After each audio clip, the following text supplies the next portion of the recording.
Capitalism as Socialism in the Early Soviet Doctrine, Lenin, Trotsky, Bukharin, Preobrazhensky, by Paresh Chattopadyay. The early period of Soviet rule was marked by rich theoretical discussions on socialism. Below, we review the pertinent reflections in this regard of arguably the most representative Soviet spokespersons of the epoch in the light of Marx's relevant categories, which served as the basic framework of reference for these Marxists. We focused on the economic content of these theoretical reflections, abstracting from policy issues of the epoch.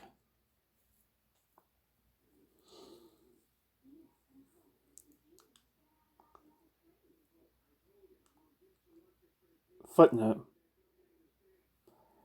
A Marxian portrait of socialism, drawing upon his writings over the period 1843 to 1880, could be schematically presented as follows.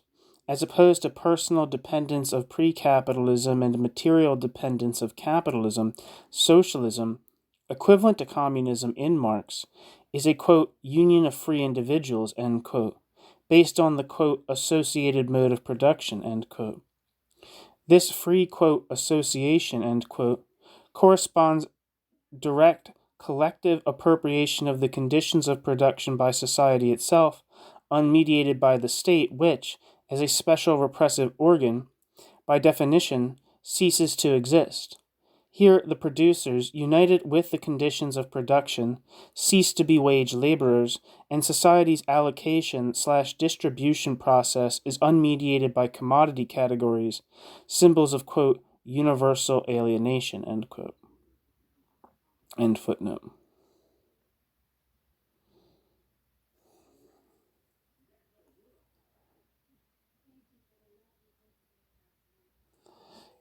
Introduction and overview. Lenin's concept of socialism sets the tone for the subsequent Soviet discussion.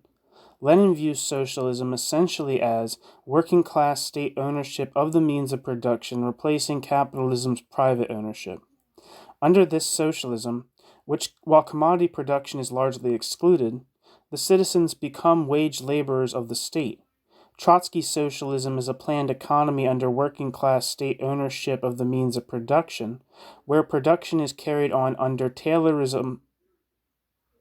Taylorist system with state-enforced obligatory labor receiving piece wages. Bukharin's reflection on socialism goes through three phases. In the pre-NEP, New Economic Policy period, socialism, often confused with a transitional economy, is sought to be introduced with the nationalization of the means of production. Here, products already cease to be commodities, and price, wage, and profit exist only, quote, formally, end quote. In the NEP period, Bukharin adopts a radically different position. He now thinks that the categories of capitalism do not disappear with the establishment of a workers' regime, and that a planned economy is possible only in, quote, developed socialism, end quote. In a third phase of his thought, Bukharin does not refer to the transition period and treats socialism as a pure category, interpreting it largely in its Marxian sense. Preobrazhensky, in his turn, distinguishes between, quote, underdeveloped and, quote, developed, end quote, socialism in terms of the extent of statization of the economy. Underdeveloped socialism is marked by the struggle between the law of value and the law of primitive socialist accumulation, corresponding to the unstable coexistence of private and state sectors. Under a state economy, identified with a socialist economy, products are no longer commodities, surplus product ceases to be surplus value, and price has only a, quote, formal, end quote, character. Examined in the light of Marx's categories, the early Soviet model of socialism turns out to be a specific model of capitalism.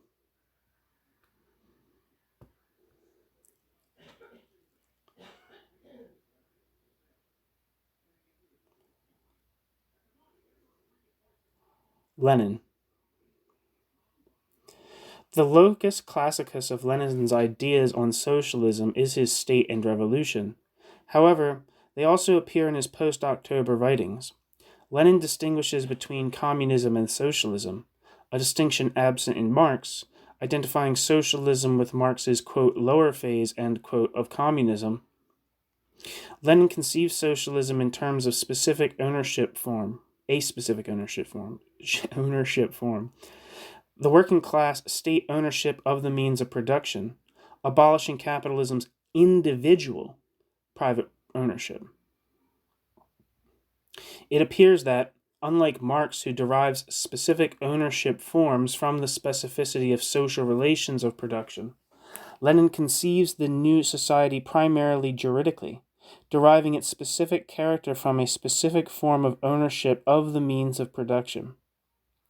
Secondly, the elimination of individual private ownership in the means of production, on which Lenin's socialism is based, is shown by Marx to be taking place within capitalism itself, without the means of production being thereby appropriated directly by society itself, as in socialism.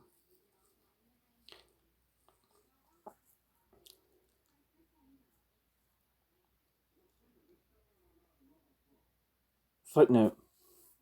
In Marxism, ownership of the means of production, under capitalism, is private in the fundamental sense of being, quote, private property of a part of society, end quote. Within this class, private property capital could appear either as property of private individuals or as private property of capitalist collectives, thereby appearing as, quote, social capital, end quote. In the Soviet doctrine, capitalist private property is viewed simply as individual private property. End footnote. As regards exchange relations, Lenin, broadly following Marx, excludes commodity production from socialism, as distinguished from the transition period. Footnote. However, Lenin's position in this regard is not without ambiguity. He says that state factory products, quote, exchanged, end quote, for peasants' products are, quote, not commodities, end quote. Now, to the extent that products are exchanged taking value form, they are commodities, even in the elementary case of a product against product. The, quote, simplest value expression, end quote, of commodities.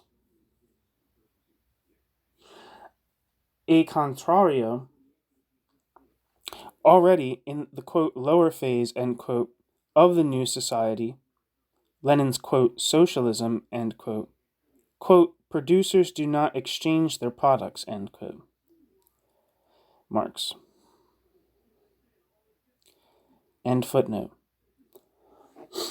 Coming to distribution in the new society, instead of treating its many-sided aspects as Marx does, Lenin takes up almost exclusively the question of distribution of the individual means of consumption. Here, while ostensibly following Marx's Goethe critique, Lenin introduces elements which contradict Marx's emancipatory perspective of socialism. Thus, Lenin envisages the equality of, quote, labor and wage, end quote, for citizens in socialism, now transformed into, quote, hired employees of the state, end quote, which also enforces the still remaining, quote, bourgeois right, end quote, in distribution. That is, workers under socialism are envisaged as wage laborers. Now, wage as a specific form of labor remuneration, Marx shows, is unique to capitalism. Workers cease to be hired wage laborers and are transformed into associated producers right from the start of the, quote, lower phase, end quote, of the new society. It should be clear that, quote, labor certificates, end quote, envisaged by Marx as mediating means for the distribution of the means of consumption in the, quote, lower phase, end quote, have nothing to do with wage, after labor power has ceased to be a commodity. Moreover, whatever, quote, bourgeois right, end quote, remains in distribution does not require an autonomized political organ, such as the state, to enforce that bourgeois right. Its implementation is the task of society itself, after the state's demise at the end of the transition period. On the other hand, the existence of the state, by definition a repressive organ, even under the proletariat, contradicts the new society's emancipatory character.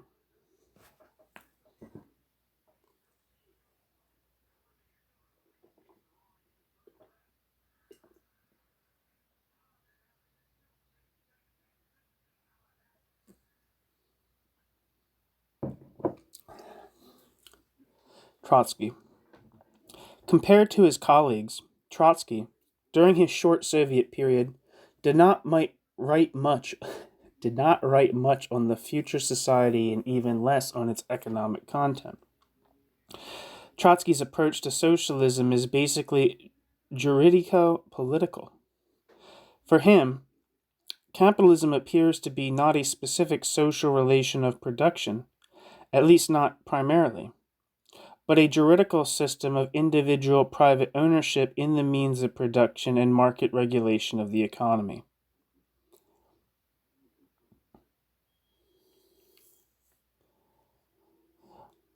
With the most important industries in the hands of the workers' state, capitalism already ceases to exist. Socialism, for Trotsky, fundamentally signifies working-class state ownership of the means of production and central economic planning, which allocates society's material means of production and labor resources among the different productive branches of the economy.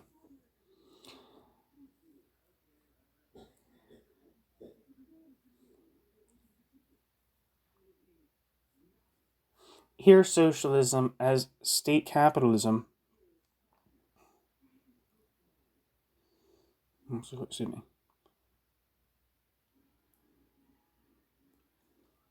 Socialism for Trotsky fundamentally signifies working-class state ownership of the means of production and central economic planning, which allocates society's material means of production and labor resources among the different productive branches of the economy. Here, socialism is state ownership with a planned economy as opposed to capitalism as individual private ownership with a market-regulated economy. It is interesting that after asserting the abolition of capitalism through the elimination of individual private ownership, Trotsky still speaks of the ongoing struggle between, quote, state capital and private capital, end quote, as well as of the continuing accumulation of fixed and circulating, quote, capital, end quote, through, quote, primitive socialist accumulation, end quote. That is, capital appears primarily as a thing, and not as a specific relation of production. In Trotsky's perspective, socialism does not appear as a social formation based on free and associated labor, posited against capitalism based on wage labor. Quote, socialist organization of labor, end quote, signifies for Trotsky citizens' obligation to work backed by state coercion, going to the extent of, quote, the militarization of labor, end quote. For Trotsky, piece wage, contract labor, and Taylorism, which signify forms of exploitation under capitalism, become non-exploitative means of increasing production after production is, quote, socialized, end quote. More than anything else, what is most important for Trotsky is the, quote, class nature, end quote, of the state. If the state is in the hands of the working class, then in spite of the presence of commodity categories and wage labor, there is no exploitation and no capitalism, though the latter's, quote, forms, end quote, persist. One can see here a clear attempt by Trotsky at rationalizing contemporary Soviet economic policy. And there was a footnote earlier that said, we leave out Trotsky's writings falling outside his Soviet period. Bukharin. Bukharin's ideas on socialism underwent 3 phases. The first phase coincides with the Civil War period. In the work that he composed during this phase, Bukharin's principal theoretical preoccupation is with the organization of production in an economy transitional between capitalism and socialism and the relevance of Marx's categories of capitalism for this economy. His conception of socialism as such also comes out in his discussion. Bukharin's starting point is state capitalism, the product of the latter-day, quote, organized capitalism, end quote, which eliminates anarchy of production and free competition.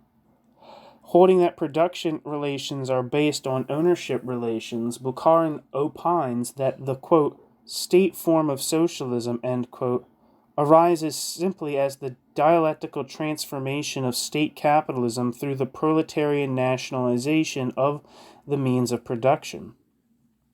Thereby, as in Trotsky, universal obligation to work, which was, quote, servitude, end quote, under capitalism becomes workers' quote, self-organization of labor, end quote, under socialism.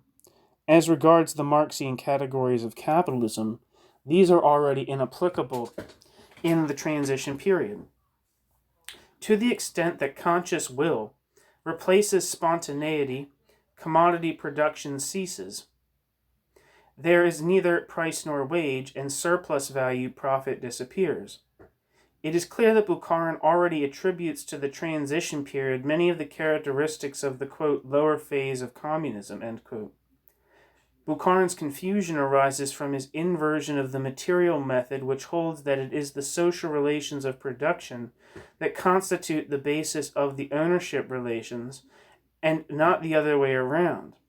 Following Bukharin's logic, if the capitalist relation of production could be transformed by changing its ownership relation, or rather a specific ownership form of this relation, that is, from the private to the statist, then that would amount to, quote, decreeing away, end quote, a whole mode of production in Marx's famous phrase. And there would be no need for a period of transition to socialism. With the introduction of the new economic policy, Bukharin's theoretical position on socialism radically changes. Recognizing his earlier, quote, mistake, end quote, he now thinks that commodity-money relations play a, quote, very big role, end quote, during the transition period.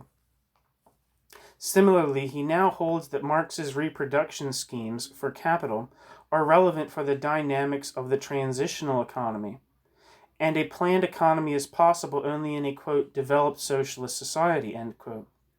Clearly, Bukharin is trying to rationalize the Soviet economic policy of the epoch. Finally, in a text on the 50th anniversary of Marx's death, Bukharin at last treats the, quote, lower phase of communism, end quote, Lenin's, quote, socialism, end quote, independently of the transition period. Closely following Marx, he holds that the basic characteristics of socialism are less than full development of the productive forces, incomplete disappearance of the division of labor, distribution according to labor, not need, incomplete disappearance of the, quote, bourgeois right, end quote, and elimination of commodity production.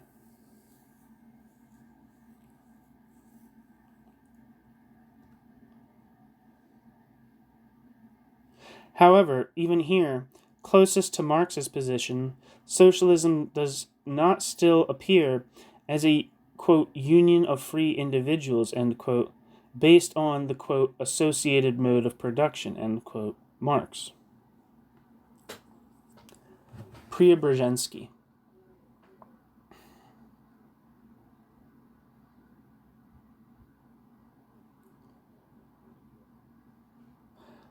Finally, Preobrazhensky. Preobrazhensky develops his conception of socialism in a work which is ostensibly on the, quote, economic theory of the USSR, end quote. Preobrazhensky, 1926. In a two-sector, quote, commodity socialist economy, end quote, such as the USSR, there are two mutually antagonistic regulators. the law of value operating in the non-socialist sector, and the law of, quote, primitive socialist accumulation, end quote, PSA, arising from the principle of planning operating in the socialist sector. The distribution of the productive forces as between the two sectors and the type of relation between them are the result of the struggle between these two contending laws. PSA signifies accumulation by the the primitive socialist accumulation signifies accumulation by the working class state of surplus product and value via its transfer from the non-state to the state sector, identified with the, quote, socialist, end quote, sector, through non-equivalent exchange, indicating the, quote, exploitation of the pre-socialist forces, end quote, by the socialist system. Primitive socialist accumulation is the basic mechanism for eliminating the pre-socialist commodity sector and expanding the socialist sector. Preobrazhensky distinguishes between primitive socialist accumulation and, quote, socialist accumulation, end quote, as such. Socialist accumulation, signifying accumulation by the state of surplus product created within the state sector itself. Like Bukharin in his pre-New Economic Policy formulation, Preobrazhensky also considers Marx's categories of capitalism inapplicable to the new economy. Within the state sector, under the operation of planning, there is no commodity production, and price arising in intertrust transactions has, quote, only a formal character.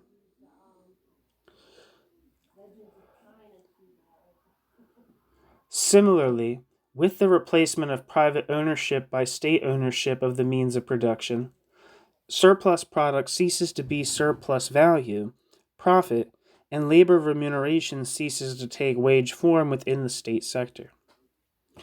By identifying the state economy with the socialist economy, Preobrazhensky qualifies the production relations of the state economy as, quote, socialist production relations, end quote. Thus, Preobrazhensky makes the old relations of production disappear through juridical legislative means, simply, quote, decreeing them away, end quote, as Marx would say, thereby making a transition period unnecessary. Quite logically, Preobrazhensky distinguishes between, quote, underdeveloped, end quote, and, quote, developed, end quote, socialism on the basis of the extension of state ownership of the means of production. The only remaining problem after the completion of statization of the means of production would be the quantitative development of the productive forces. Thus, like Bukharin before him, he derives production relations from ownership relations, clearly inverting the materialist method. This purely juridical perspective of socialism is, of course, completely different from, if not opposed to, Marx's perspective, according to which the taking over of the means of production by the working class state marks the beginning, and not the end, of the, quote, revolutionary transformation period, end quote. When the working class state disappears along with the proletariat, wage labor itself. Similarly, for Marx, the categories of commodity production, including capital, disappear only when the universally developed, quote, social individuals, end quote, directly appropriate their own productive power, needing no mediation by a social autonomous organism like the state. Clearly, while theorizing socialism, Preobrazhensky is also rationalizing the Soviet economic policy of the epoch. Conclusion. The early Soviet conception of socialism is basically juridical, where the specificity of ownership form of the means of production and not the specificity of social relations of production is the criterion for characterizing the new society. Replacement of individual private property by state ownership is considered as the replacement of capitalism by socialism. This is a clear inversion of what Marx calls the, quote, materialist method, end quote, which derives society's ownership relation and corresponding ownership forms from society's relations of production. In fact, this, Soviet socialism, virtually retaining the basic categories of capitalism, far from being a union of free individuals with no state, no commodity production, and no wage labor, turns out to be simply a, quote, single national capital, end quote, under a single ownership.